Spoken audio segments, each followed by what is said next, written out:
ಸ್ವಲ್ಪ ಸ್ಲೋ ಬನ್ನಿ, ಆಮೇಲೆ ನೀವು ಸ್ಪೀಡ್ ಓಡಿ. ನೀವು ಹೋಗಿ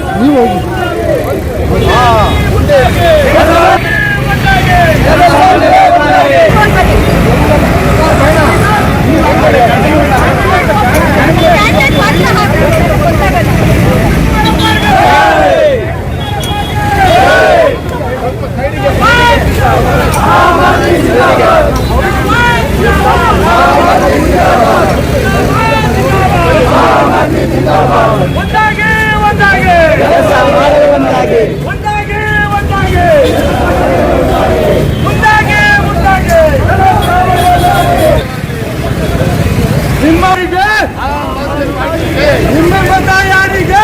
ಆಮ್ ಆದ್ಮಿ ಪಾರ್ಟಿಗೆ. ನಿಮ್ಮ ಮತ ಯಾರಿಗೆ? ಆಮ್ ಆದ್ಮಿ ಪಾರ್ಟಿಗೆ. ನಿಮ್ಮ ಮತ ಯಾರಿಗೆ? ಆಮ್ ಆದ್ಮಿ ಪಾರ್ಟಿಗೆ. ಒಂದಾಗಿ ಜಿಂದಾಬಾದ್ ಜಿಂದಾಬಾದ್. ನಿಮ್ಮ ಮತ ಯಾರಿಗೆ? ಆಮ್ ಆದ್ಮಿ ಪಾರ್ಟಿಗೆ. ನಿಮ್ಮ ಮತ ಯಾರಿಗೆ? ಆಮ್ ಆದ್ಮಿ ಪಾರ್ಟಿಗೆ. ನಿಮ್ಮ ಮತ ಯಾರಿಗೆ? ಆಮ್ ಆದ್ಮಿ ಪಾರ್ಟಿಗೆ.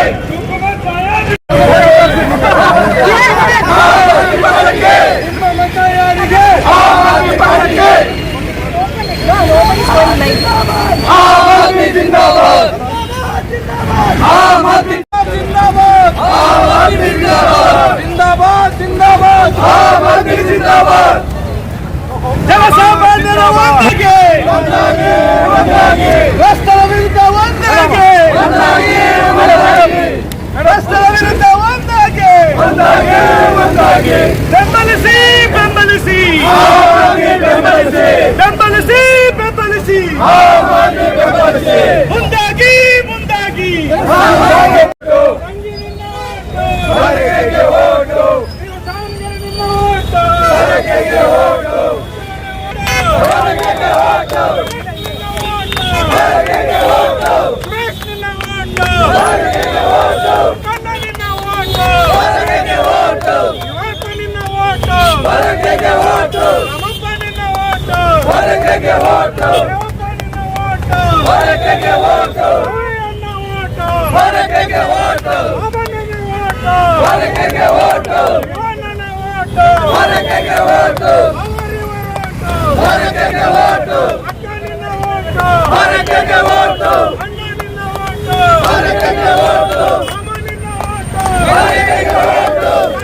ಉಪಚುನಾವಣೆಗೆ ನೀವು ಇದು ಮಾಡಾಕತ್ತೀರಿ, ನಿಮ್ಮ ಪರಿಚಯ ಹೇಳಿ ಸರ್. ನಾನು ಶಿವಕುಮಾರಪ್ಪ ಈಗ ಅಭ್ಯರ್ಥಿಯಾಗಿದ್ದೀನಿ. ಈಗ ನಮ್ಮ ಒಂದು ರಾಜಕೀಯ ಪರಿಸ್ಥಿತಿ ಹೆಂಗಿದೆ ಅಂತಂದರೆ, ಸುಮ್ಮನೆ ಬರೀ ಸುಳ್ಳು ಹೇಳೋದ್ರಲ್ಲಿ ರಾಜಕೀಯ ತುಂಬಿಕೊಂಡಿದೆ. ಎರಡೂ ಪಕ್ಷರು ಕೂಡ ಬರೀ ಸುಳ್ಳು ಹೇಳ್ತಾನೆ ಹೋಗ್ತಾ ಇದ್ದಾರೆ. ಸುಳ್ಳು ಹೇಳಿ ಜನಗಳಿಗೆ ಮೋಸ ಮಾಡ್ತಿದ್ದಾರೆ. ಇವರು ಬರೀ ಕರಪ್ಷನ್ನಲ್ಲಿ ತುಂಬಿಕೊಂಡಿದ್ದಾರೆ. ಎಲ್ಲರೂ ಬರೀ ಅವ್ರ ಮೇಲೆ ಇವ್ರ ಮೇಲೆ ಅವರು ಹೇಳ್ತಾ ಬರೀ ಕರಪ್ಷನ್ ಮಾಡ್ತಾರೆ. ನಮ್ಮ ಪಕ್ಷದ ಉದ್ದೇಶ ಕರಪ್ಷನ್ ನಿರ್ಮೂಲನೆ ಮಾಡಬೇಕು ಅನ್ನೋದೇ ನಮ್ಮ ಒಂದು ಪಕ್ಷದ ಉದ್ದೇಶ. ಆದ್ದರಿಂದ ಜನಗಳು ದಯವಿಟ್ಟು ಯೋಚನೆ ಮಾಡಿ ನಮ್ಮ ಪಕ್ಷಕ್ಕೆ ಓಟು ಕೊಟ್ಟರೆ ನಾವು ಮುಂದೆ ಈ ಕರಪ್ಷನ್ನೆಲ್ಲ ಕಡಿಮೆ ನಿಲ್ಲಿಸೋದಕ್ಕೆ ನಾವು ಹೋರಾಟ ಮಾಡ್ತೀವಿ. ಜೊತೆಗೆ ಸಾಮಾನ್ಯ ಜನಗಳಿಗೆ ಅನುಕೂಲ ಆಗುವಂಥ ಒಳ್ಳೆಯ ಕಾರ್ಯಕ್ರಮಗಳನ್ನು ನಾವು ಮಾಡ್ತೀವಿ. ಇವರು ಬರೀ ಕಾಂಗ್ರೆಸ್ನವರು ಬಿಜೆಪಿ ಕಾಂಗ್ರೆಸ್ ಮೇಲೆ ಹೇಳ್ತಂತ ಇಬ್ಬರು ಬರೆಯ ಸಾಲದ ಹೊರೆಯಲ್ಲಿ ಮುಳುಗಿ ಜನಗಳ ಮೇಲೆ ಭಾರವನ್ನು ಹೊರಿಸ್ತಾ ಇದ್ದಾರೆ. ನಾವು ಟ್ಯಾಕ್ಸ್ ಎಲ್ಲ ಕಟ್ಟೋದಂತ ಜನಗಳು ಎಲ್ಲ ಕಟ್ತಾ ಇದ್ದಾರೆ. ಯಾರು ಟ್ಯಾಕ್ಸ್ ಕಟ್ಟಲಿಲ್ಲಪ್ಪ ಅಂತಂದರೆ ಬಿಡೋದಿಲ್ಲ, ನೋಟಿಸ್ ಕೊಡ್ತಾರೆ, ಒಳ ಕೇಸ್ ಫೈಲ್ ಮಾಡ್ತಾರೆ. ಆದರೆ ಸರ್ಕಾರದಿಂದ ಕೊಡಬೇಕಾದಂಥ ಮೂಲ ಸೌಕರ್ಯಗಳನ್ನು ಅವರು ಕೊಡ್ತಾ ಇಲ್ಲ. ಬರೀ ಎಲ್ಲ ಒಂದು ರೋಡ್ ಮಾಡೋದು, ಅದನ್ನು ತೋರಿಸ್ಬಿಡೋದು. ಒಂದು ಹಾಸ್ಪಿಟಲ್ ಇದ್ದರೆ ಡಾಕ್ಟ್ರ್ ಇಲ್ಲ, ಡಾಕ್ಟ್ರ್ ಇದ್ದರೆ ನರ್ಸ್ ಇರಲ್ಲ, ಫೆಸಿಲಿಟೀಸ್ ಏನೋ ಸ್ಕ್ಯಾನಿಂಗ್ ಮೆಷಿನ್ ಇರಲ್ಲ, ಯಾವುದಿರಲ್ಲ. ಹಾಸ್ಪಿಟ್ಲ್ಗಳೆಲ್ಲ ಇವರು ಪ್ರೈವೇಟ್ ಆದರೆ ಹೈಟೆಕ್ ಹಾಸ್ಪಿಟ್ಲು ಮಾಡ್ಕೊಳ್ತಾರೆ. ಸಾಮಾನ್ಯ ಜನಗಳಿಗೆ ಯಾವುದನ್ನು ಫೆಸಿಲಿಟೀಸ್ ಕೊಡಲ್ಲ. ಸರ್ಕಾರಿ ಸ್ಕೂಲ್ ಇದೆ, ನಾವು ಕೂಡ ಈ ಒಂದು ಸರ್ಕಾರಿ ಸ್ಕೂಲ್ ಬಗ್ಗೆ ಹಾಸ್ಪಿಟಲ್ ಬಗ್ಗೆ ಹೋರಾಟ ಮಾಡಿದ್ವಿ. ಇಲ್ಲಿ ಆಜಾದ್ ಮೌಲಾನಾ ಸ್ಕೂಲ್ ನಾವು ಹೋರಾಟ ಮಾಡಿ ಅದು 2 ವರ್ಷದಿಂದ ಹಾಳು ಬಿದ್ದಿತ್ತು. ಅಲ್ಲಿ ಹೋಗಿ ನೋಡಿದರೆ ಮನುಷ್ಯರು ಯಾರು ಇರಲಿಕ್ಕೆ ಸಾಧ್ಯ ಇಲ್ಲ, ಅಂಥ ವಾತಾವರಣ ಅಲ್ಲಿದ್ರೆ ಕೆಟ್ಟ ಅವ್ಯವಹಾರ ನಡೀತಾ ಇತ್ತು. ನಾವು ಒಂದು ಹೋರಾಟ ಮಾಡಿದ್ದಕ್ಕೆ ಇವತ್ತು ಅದು ಒಳ್ಳೆಯದಾಗಿ ಸ್ಕೂಲು, ಡೆಸ್ಕು, ಡೋರ್ಸು, ಕಿಟಕಿಗಳು ಎಲ್ಲ ಆಗಿ ಇವತ್ತು ಸ್ಕೂಲ್ ಮಕ್ಕಳೆಲ್ಲ ಸ್ಕೂಲ್ ಹೋಗ್ತಾ ಇದ್ದಾರೆ. ಅದೇ ರೀತಿಯ ಕೂಡ ನಾವು ಮೊನ್ನೆ ಹೆಲ್ಮೆಟ್ ಕಾರ್ಯಕ್ರಮ ಮಾಡಿದ್ವಿ. ಯುವಕರಿಗೆಲ್ಲ ಹೆಲ್ಮೆಟ್ಟಿನ ಅವೇರ್ನೆಸ್ ಪ್ರೋಗ್ರಾಮ್ ಅಂತ ಮಾಡಿದ್ವಿ. ಅದರಿಂದ ಆಗ್ತಾ ಇರೋ ತೊಂದರೆಗಳೇನು, ಯುವಕರು ಹೆಲ್ಮೆಟ್ಟಿನ ಸತ್ತರೆ ಅವ್ರ ತಂದೆ ತಾಯಿಗಳು ಎಷ್ಟು ಕಷ್ಟಪಡ್ತಾರೆ, ಅವ್ರನ್ನೇ ನಂಬ್ಕೊಂಡಿರ್ತಾರೆ ತಂದೆ ತಾಯಿಗಳು.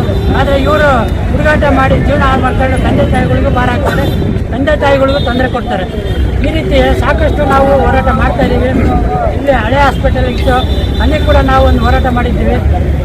ಹಾಸ್ಪಿಟಲ್ ಇದೆ, ಆದರೆ ಜನನೇ ಇಲ್ಲ.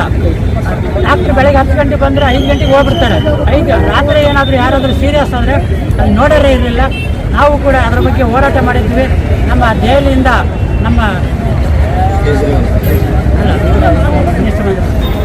ದೆಹಲಿಯಿಂದ ರಾಕೇಶ್ ಗುಪ್ತಾ ಅವರು ಬಂದಿದ್ದರು.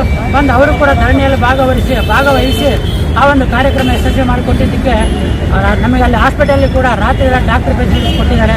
ಅದೇ ರೀತಿಯ ದಾವಣಗೆರೆಯಿಂದ ಭಾಳಷ್ಟು ಹಾಸ್ಪಿಟಲ್ಗಳು ಭಾಳ ಹಿಂದುಳಿದಿದ್ದಾವೆ. ಅವನ್ನೆಲ್ಲವೂ ನಾವು ಹೈಟೆಕ್ ಮಾಡಿಸ್ಬೇಕು. ಜೊತೆಗೆ ಸೌತ್ ಕಡೆ ಇವತ್ತಿನವರೆಗೂ ಕಾಂಗ್ರೆಸ್ನವರು ಆಡಳಿತ ಮಾಡಿದ್ದಾರೆ. ಆದರೆ ಇವತ್ತಿನವರೆಗೂ ಒಂದು ಒಳ್ಳೆ ಹೈಟೆಕ್ ಸ್ಕೂಲ್ ಇಲ್ಲ. ಅಲ್ಲಿ ಮಕ್ಕಳಿಗೆ ಓದೋದಕ್ಕೆ ಅಲ್ಲಿ ಬಡ ಮಕ್ಕಳಿದ್ದಾರೆ, ಅವ್ರಿಗೆ ಯಾವುದೋ ಒಂದು ಅನುಕೂಲತೆಗಳು ಮಾಡ್ತಾ ಇಲ್ಲ. ಬರೀ ಅವರು ಅಧಿಕಾರಕ್ಕೋಸ್ಕರ ಹೊಡೆದಾಡ್ತಿದ್ದಾರೆ. ಸರ್, ಈಗ ನೀವು ಜನತೆಗೆ ಏನು ಕೇಳಕ್ಕೆ ಇಷ್ಟಪಡ್ತೀವಿ? ನಾವು ಜನಗಳಿಗೆ ನಮಗೆ ಓಟ್ ಹಾಕಿ ನಮಗೊಂದು ಅವಕಾಶ ಕೊಟ್ಟಿದ್ದೀವಿ. ಎಲ್ಲರಿಗೂ BJPಗೂ ಕೊಟ್ಟಿದ್ದೀರಾ, ಕಾಂಗ್ರೆಸ್ಗೂ ಕೊಟ್ಟಿದ್ದಾರೆ. ನಮಗೂ ಒಂದು ಅವಕಾಶ ಕೊಟ್ಟರೆ ನಾವು ಒಳ್ಳೆ ಕೆಲಸ ಮಾಡಿ ತೋರಿಸ್ತೀವಿ ಅಂತ ನಾವು ಜನಗಳಲ್ಲಿ ಮನವಿ ಮಾಡಿಕೊಳ್ತೇವೆ. ನಮಸ್ಕಾರ. ಓಕೆ, ಟೀಕೆ. ಹಾಂ, ನಮಸ್ಕಾರ.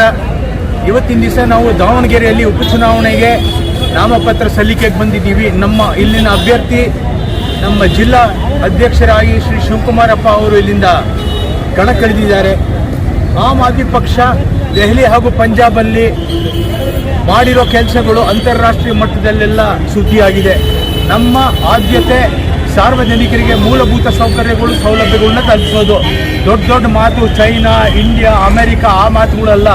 ಸಾರ್ವಜನಿಕರಿಗೆ ನೀರಿಲ್ಲ, ಕರೆಂಟ್ ಇಲ್ಲ, ಶಾಲೆಗಳಿಲ್ಲ, ಆಸ್ಪತ್ರೆ ಇಲ್ಲ, ರೋಡ್ಗಳಲ್ಲಿ ಗುಂಡಿಯಿಂದ ಜನ ಬಿದ್ದು ಸಾಯ್ತಾ ಇದ್ದಾರೆ, ನೀರಿಲ್ಲ, ಬೆಲೆ ಏರ್ಕೊಂಡು ಹೋಗ್ತಾ ಇದೆ. ಒಂದು ಸಿಲಿಂಡರ್ ಇವತ್ತಿನ ದಿವಸ ನೋಡಿ ನೀವು, ಇರಾನು ಮೇಲೆ ದಾಳಿ ಮಾಡಿರೋದು. ಒಂದು ಸಿಲಿಂಡರು ಬ್ಲ್ಯಾಕ್ ಮಾರ್ಕೆಟಲ್ಲಿ ಡೊಮೆಸ್ಟಿಕ್ಕಲ್ಲಿ 3,500 4,000, ಅದು ಕಮರ್ಷಿಯಲಲ್ಲಿ 5-6 ಸಾವಿರ ಬ್ಲ್ಯಾಕಲ್ಲಿ ನಡೀತಾ ಇದೆ. ಇದಕ್ಕೆ ಯಾರೇ ಹೊಣೆಗಾರರು? ನಮ್ಮ ದೇಶದ ಪ್ರಧಾನಿಯವರು ಇದಕ್ಕೆ ಪ್ಲಾನ್ ಮಾಡಿಲ್ಲ ಸರಿಯಾಗಿ. ಎಷ್ಟು ವರ್ಷಗಳಿತ್ತು, ಅವರೇನಾದ್ರು ಇದ್ರ ಬಗ್ಗೆ ಯೋಚನೆ ಮಾಡಿದ್ದಿದ್ರೆ ಇವತ್ತಿನ ದಿವಸ ಏನೂ ಕೊರತೆ ಆಗ್ತಾ ಇರಲಿಲ್ಲ. ಮುಂದೆ ಬರ್ತಾ ಬರ್ತಾ ಪೆಟ್ರೋಲಿನ ಕೊರತೆನೂ ಆಗುತ್ತೆ. ಇದು ಅಲ್ಲದೇನೆ ನಾ ದಾವಣಗೆರೆ ಅವರ ಮತದಾರನ ಕೇಳಬೇಕು, ನಿಮ್ಮ ಬಡವರು ಆಗ್ತಾ ಇದ್ದಾರೆ. ಇಲ್ಲಿ MLA MP ಅವರೆಲ್ಲ ಶ್ರೀಮಂತರಾಗ್ತಾ ಇದ್ದಾರೆ.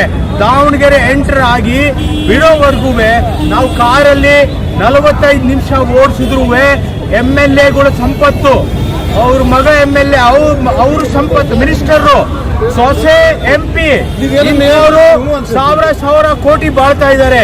ಬಡವರಿಗೆ 5 ಕಿಲೋ ಅಕ್ಕಿ ಸಹ ಇಲ್ಲದೆ ಇದ್ರೆ ಅವರು ಸಾವನ್ನಪ್ತಾರೆ. ಇದು ನ್ಯಾಯನಾ? ತೀರಾ ಅನ್ಯಾಯ. ಬಡವರು ಆಗ್ತಾ ಇದ್ದಾರೆ. ಬಡವರಿಗೆ 5 kg ಅಕ್ಕಿ ಗತಿ ಇಲ್ಲ. ಇದನ್ನೆಲ್ಲ ನಾವು ಸಾಮಾಜಿಕ ನ್ಯಾಯ, ಸಮಬಾಳಿನ ಸಿದ್ಧಾಂತ, ನೀತಿ ತತ್ವ ಸಿದ್ಧಾಂತದ ಮೇರೆಗೆ ಇಲ್ಲಿ ಅಧಿಕಾರಕ್ಕೆ ಬಂದು ಸಾರ್ವಜನಿಕರಿಗೆ ನ್ಯಾಯ ತಲುಪಿಸೋ ಕೆಲಸ ಮಾಡ್ತಾ ಇದ್ದೀವಿ ಅಂತ ಇವತ್ತಿನ ದಿವಸ ಸ್ಪರ್ಧೆ ಮಾಡಕ್ಕೆ ಬಂದಿದ್ದೀವಿ. ದಾವಣಗೆರೆಯ ಮತದಾರರಲ್ಲಿ ವಿನಂತಿಸ್ಕೊಳ್ಳೋದೇನು ಅಂದರೆ, ದಯವಿಟ್ಟು ಒಂದು ಅವಕಾಶ ಕೊಡಿ. BJPಗೆ ವೋಟ್ ಹಾಕಿದ್ದೀರಾ, ಕಾಂಗ್ರೆಸ್ಗೆ ವೋಟ್ ಹಾಕಿದ್ದೀರಾ, ದಳಕ್ಕೆ ವೋಟ್ ಹಾಕಿದ್ದೀರಾ, ನಿಮಗೆ 500-1000 ರೂಪಾಯಿ ತಗೊಂಡು ಬಿರಿಯಾನಿ ಬಾಟಲ್ ತಗೊಂಡು ವೋಟ್ ಹಾಕ್ತೀರಾ. ನಿಮ್ಮ ಮಕ್ಕಳ ಭವಿಷ್ಯವನ್ನ ನೀವು ಮಾಡ್ಕೋತಾ ಇದ್ದೀರಾ. ಕೇಳ್ಕೊಳ್ಳಿ, ಇವತ್ತಿನ ದಿವಸ ನನ್ನ ಮಾತು ನಾಳೆ ಸತ್ಯ ಅನ್ಸುತ್ತೆ. ನಿಮಗೆ ದೆಹಲಿ ಹಾಗೂ ಪಂಜಾಬ್ ಮಾದರಿಯಲ್ಲಿ ಸರ್ಕಾರಿ ಶಾಲೆ, ಸರ್ಕಾರಿ ಆಸ್ಪತ್ರೆ, ಮೂಲ ಸೌಕರ್ಯಗಳು, ರಸ್ತೆ, ನೀರು, ಕರೆಂಟು, ಒಳಚರಂಡಿ, ಹೆದ್ದಾರಿ ದೆಹಲಿಯಲ್ಲಿ ಪ್ರತಿ ಕುಟುಂಬಕ್ಕೆ ತಿಂಗಳಿಗೆ 30,000 ಉಳಿತಾಯ ಆಗ್ತಾ ಇದೆ. ವರ್ಷಕ್ಕೆ 3.5 ಲಕ್ಷ, 10 ವರ್ಷಕ್ಕೆ 35 ಲಕ್ಷ. ನಿಮ್ಮ ಮನೆಗೆ ಯಾವ್ದಾದ್ರು ಪಕ್ಷದವ್ರು ಬಂದು 1,000 ರೂಪಾಯಿ ಬಿರಿಯಾನಿ ಬಾಟಲ್ ಸರಾಯಿ ಕೊಟ್ಟು ವೋಟ್ ಹಾಕಿ ಅಂದ್ರೆ ಓಡಿಸಿ ಅವ್ರನ್ನ. ನನಗೆ 35 ಲಕ್ಷ ರೂಪಾಯಿ ಮಡಗು ವೋಟ್ ಹಾಕ್ತೀನಿ, ಈಸ್ಕೊಳ್ಳಿ ಯಾವನ್ ಕೊಡ್ತಾನೋ ದುಡ್ಡು. ಆದ್ರೆ ವೋಟ್ ಹಾಕೋದು ಪ್ರಾಮಾಣಿಕರಿಗೆ ಹಾಕಿ. ಆಮ್ ಆದ್ಮಿ ಪಕ್ಷ ಪ್ರಾಮಾಣಿಕರು ಅಂತ ಈಗ ಕಳೆದ ತಿಂಗಳಲ್ಲಿ ನ್ಯಾಯಾಲಯನೂ ಹೇಳಿದೆ. ದೇಶದಲ್ಲಿ ದೊಡ್ಡ ಪ್ರಾಮಾಣಿಕ ಅರವಿಂದ್ ಕೇಜ್ರಿವಾಲ್ ಸುಳ್ಳು ಕೇಸ್ಗಳು ಹಾಕಿ ಮೋದಿ ಅವರು ಅವನ್ನ ಜೈಲಿಗೆ ಕಳಿಸಿದ್ರು. ಸೊ ಪ್ರಾಮಾಣಿಕತೆ, ಆಡಳಿತದಲ್ಲಿ ಸ್ವಚ್ಛತೆ ತರ್ತೀವಿ, ಆಡಳಿತದಲ್ಲಿ ಪರ್ಯಾಯ ಕೊಡ್ತೀವಿ ಅಂತ ಹೇಳಿ ಮಾತನ್ನು ಮುಗಿಸ್ತೀನಿ. ಜೈ ಹಿಂದ್, ಜೈ ಸರ್, ನಿಮ್ಮ ಕರ್ನಾಟಕ, ಹೆಸರು? ತಾಯಿ ಭುವನೇಶ್ವರಿಗೆ ಜಯ ಆಗಲಿ. ನಿಮ್ಮ ಹೆಸರು? ಧನ್ಯವಾದಗಳು. ನಿಮ್ಮ ಹೆಸರು? ಸೀತಾರಾಮ್ ಗುಂಡಪ್ಪ ಅಂತ, ನಾನು ಕರ್ನಾಟಕ ರಾಜ್ಯದ ಕಾರ್ಯಾಧ್ಯಕ್ಷ. ಧನ್ಯವಾದಗಳು.